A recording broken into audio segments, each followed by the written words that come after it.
Ayan mga kaibigan, assemble po ako ng sidecar na panibago na naman mga kaibigan.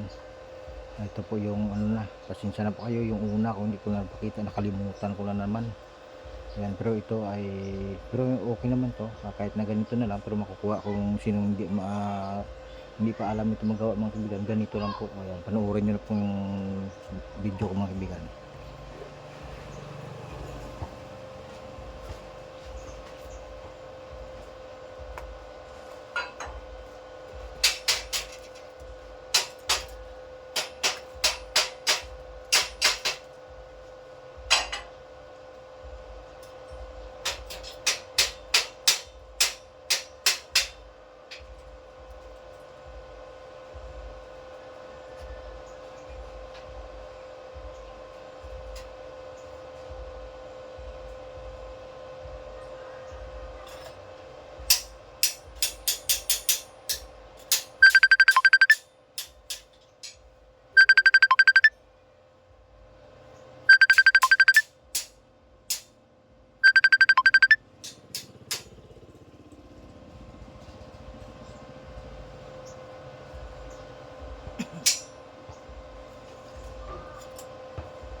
Ayan mga kaibigan, ayan lang muna mga kaibigan, para po may pang example tayo sa hindi pa marunong ito, hindi pa alam ito mga kaibigan. Ganyan lang po, kailangan unahin nyo po yung chassis nito, ito, tapos lagyan nyo ng suliras nyan, yung apat, at saka lagyan nyo na rin ng studding nya, kasi lalagyan ng dingding yung mga kaibigan, at saka dito sa ulo, ganito din dito.